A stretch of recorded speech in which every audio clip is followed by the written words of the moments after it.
Hello Ram Ram दोस्तों। मैं अमित कुमार आप सभी का आपके अपने YouTube channel the brain education पर स्वागत करता हूं। आई होप सभी अच्छे होंगे और अपनी तैयारी को ऐसे ही कंटिन्यू रख रहे होंगे। तो आप सभी को पता है कि हमने एचटेट टीजीटी पीजीटी के लिए सामाजिक विज्ञान की सीरीज स्टार्ट की हुई है, जिसमें हमने 10वीं क्लास की कंप्लीट चैप्टर वाइज सामाजिक विज्ञान को अच्छे से कंप्लीट कर लिया है। इसमें हमने ना सामाजिक विज्ञान के अराउंड 1500 के आसपास क्वेश्चन को बहुत ही अच्छे से कर लिया। अगर आपने वो क्लास नहीं देखी, जाके वो क्लास एक बार जरूर देख लेना। और आज से हम ना 9th क्लास की NCERT स्टार्ट कर रहे हैं सामाजिक विज्ञान के लिए। तो इसमें भी हम चैप्टर वाइज ऐसे ही 1500 के आसपास के क्वेश्चन करेंगे। तो उसके बाद करेंगे हम 8th क्लास। अगर आपने भाई 6ठी क्लास से लेके ये 12वीं क्लास तक की हम कंप्लीट सामाजिक विज्ञान करेंगे एचटेट के एग्ज़ाम से पहले। अगर आपने सीरीज़ को बहुत ही अच्छे से देख लिया भाई, आई होप आपके मोस्टली क्वेश्चन यहीं से मिलेंगे। तो चलो अपना टाइम वेस्ट ना करते हुए क्लास की स्टार्ट करते हैं। आज का आपका पहला क्वेश्चन है 1774 ईस्वी में फ्रांस की राजगद्दी पर आसीन हुआ था। ये मतलब 1774 था नहीं जब, तो फ्रांस की राजगद्दी पर कौन बैठा था? तो उस समय लुई 16वें थे। कौन थे? लुई 16वें। मोस्ट इंपॉर्टेंट क्वेश्चन है भाई। 1774 में फ्रांस की राजगद्दी पर लुई 16वें बैठे थे। लिब्रा क्या है? तो लिब्रे क्या होती है एक? तो लिब्रे फ्रांस की मुद्रा है। किसकी मुद्रा है लिब्रा? लिब्रा फ्रांस की मुद्रा है।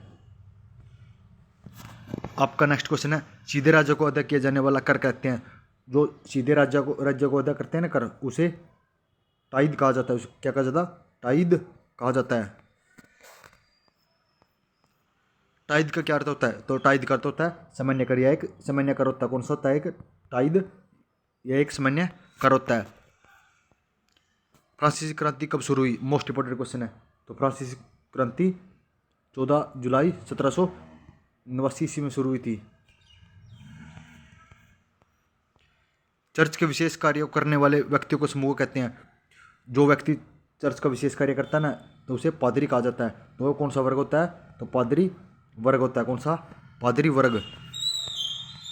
फ्रांसीसी क्रांति किस शहर से में हुई थी? तो फ्रांसीसी क्रांति की शुरुआत सबसे पहले कौन से शहर में हुई थी? तो ये ब्रिटेन में हुई थी। किसमें? ब्रिटेन शहर में फ्रांसीसी क्रांति की शुरुआत सबसे पहले हुई थी। आपका नेक्स्ट क्वेश्चन है मार्शले क्या है? तो मार्शले फ्रांस का राष्ट्रीय गीत है। क्या? मोस्ट इंपोर्टेंट है ये भी। तो मार्शले फ्रांस का राष्ट्रीय गीत है। नेपोलियन बोनापार्ट कौन था? तो नेपोलियन बोनापार्ट कौन था? एक फ्रांस का सम्राट था। कौन था? नेपोलियन। तो नेपोलियन बोनापार्ट एक फ्रांस का सम्राट था। आपका नेक्स्ट क्वेश्चन है आतंक का राज्य किसने स्थापित किया था? तो आतंक का राज्य रोबोस्पेयर ने किया था। किसने? रोबोस्पेयर ने स्थापित किया था। अगर आपने भाई इस क्लास की PDF चाहिए, द ब्रेन एजुकेशन के टेलीग्राम चैनल को जरूर ज्वाइन कर ले। वहाँ पर डेली की PDF आपको अपलोड मिलेगी। भाई अगर आपने इस सीरीज़ को बहुत ही अच्छे से देख लिया ना भाई, SST का सेट के सेट क्वेश्चन यहीं से मिलेंगे। मेरा आपसे एक छोटा सा वादा है।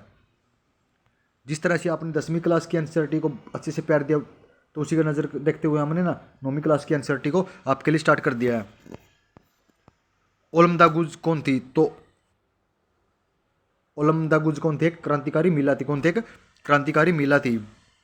फ्रांसीसी कॉलोनियों में दास्ता कब समाप्त हुई? तो फ्रांसीसी कॉलोनियों में दास्ता 1848 में समाप्त हुई थी। कब? 1848 में समाप्त हुई थी। कब हुई थी? 1848 में समाप्त हुई थी। फ्रांस की राजधानी, तो फ्रांस की राजधानी कौन सी है? तो फ्रांस की राजधानी पेरिस है। कौन सी है? पेरिस। फ्रांस की राजधानी पेरिस है। आज आपका नेक्स्ट क्वेश्चन है 1789 ईस्वी को फ्रांस की क्रांति किसके शासनकाल में हुई थी? तो फ्रांस की क्रांतिकारी किसके शासनकाल में हुई थी? ये तो आप सभी को पता है ही। लुई 16वें के शासनकाल में फ्रांसीसी क्रांति हुई थी। कब? 14 जुलाई को। टाउन हॉल के सामने कितने लोग इकट्ठा हुए थे जिन्होंने जल सेना के गठन करने का निर्णय लिया था? तो जो टाउन हॉल नहीं है फ्रांस का, उसके सामने कितने लोग इकट्ठा हुए थे जिन्होंने जल सेना का गठन करने का निर्णय लिया था? उसमें लगभग 7000 लोग। कितने? लगभग 7000 लोग इकट्ठा हुए थे। मिनर क्या था? तो मिनर क्या था? एक तो मिनर एक एस्टेट था। कौन था? एक एस्टेट था। फ्रांस में द्वितीय एस्टेट के अमीर वर्ग को क्या कहा जाता है? तो फ्रांस में द्वितीय एस्टेट ने उसके अमीर वर्ग को क्या कहा जाता है? उसे कुलीन वर्ग कहा जाता है। क्या कहा जाता है? उसे कुलीन वर्ग कहा जाता है। निम्न में से कौन 18वीं सदी में फ्रांसीसी समाज का वर्ग नहीं था? तो 18वीं शताब्दी में फ्रांस का कौन सा वर्ग नहीं था? तो सम्राट नहीं था। पादरी भी थे, कुलीन भी थे, व्यवसायिक और किसान भी थे, लेकिन सम्राट नहीं था। ये मोस्ट इंपोर्टेंट क्वेश्चन है।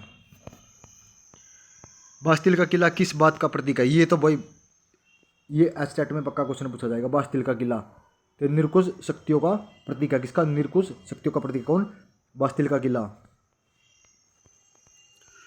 आज आपका नेक्स्ट क्वेश्चन है, तृतीय एस्टेट में इनमें से कौन सा वर्ग शामिल नहीं था? तो तृतीय एस्टेट में अदालती कर्मचारी भी थे, बड़े व्यवसायी भी थे और किसान भी थे, लेकिन कुलीन वर्ग नहीं था। कौन नहीं था तृतीय एस्टेट में? तृतीय एस्टेट में कुलीन वर्ग नहीं था। कौन सा? कुलीन वर्ग। भाई आई होप आपको ये 20 क्वेश्चन अच्छे लगे होंगे। तो आप सभी को पता है कि हमने 5 मिनट में 20 क्वेश्चन को बहुत ही अच्छे से कर लिए। तो ऐसे करके हम ना, अगर आप बोलोगे हम ना डेली की 10 भी क्लास अपलोड कर देंगे, जिसमें आपके 200 क्वेश्चन कवर हो जाएंगे। अगर आप सभी कमेंट करोगे, भाई 1-2 कमेंट से कुछ नहीं होता, कम से कम 150 तो कमेंट ऐसे होने चाहिए कि सर डेली की 20-30 वीडियो अपलोड कर दो। भाई जितनी वीडियो कहोगे उतनी वीडियो अपलोड कर दी जाएगी। आई होप भाई ऑफलाइन वालों को तो पता है कि ये कंटेंट कैसा है। अब मैंने ऑनलाइन वालों के लिए भी ये कंटेंट स्टार्ट कर दिया, क्योंकि आप सभी को पता ही है, अगर आप यही 20 क्वेश्चन दूसरे यूट्यूब पर जाकर करोगे ना, आपका 1 घंटा लग जाएगा। कितना? 1 घंटा। और यहाँ पे आपको सिर्फ 5 मिनट में ये 20 क्वेश्चन को अच्छे से रिवीजन हो गया। आई होप मेरी बातों को आप समझ भी गए होगे कि मैं कहना क्या चाहता हूँ, कि भाई टाइम वेस्ट ना करके, जहाँ से ये 20 क्वेश्चन 5 मिनट में मिल रहे हैं, तो यही देखो ना, आपको 1 घंटे में तो देख लो आप कितने कर लोगे। 5 मिनट में 20 क्वेश्चन मिल रहे हैं, तो 1 घंटे से बेटर है कि आप 5 मिनट में क्वेश्चनों का रिवीजन करके अपना दूसरे सब्जेक्ट पर ध्यान दो। अगर एसएसटी में सिर्फ हमारी भी सीरीज देख ली नहीं भाई, और कुछ पढ़ने की जरूरत ही नहीं पड़ेगी आपको। साइड के साइड क्वेश्चन यहीं से आएंगे। जिस दिन एग्जाम दे के बाहर निकलोगे ना, एक एक पर्सन का स्क्रीनशॉट लगा दूंगा, ये इस वीडियो से ये इतने नंबर का क्वेश्चन आया है। आई होप मेरी बात समझ गए होगे। जय हिंद दोस्तों, बने रहिए हमारे साथ। नेक्स्ट वीडियो जल्दी अपलोड की जाएगी।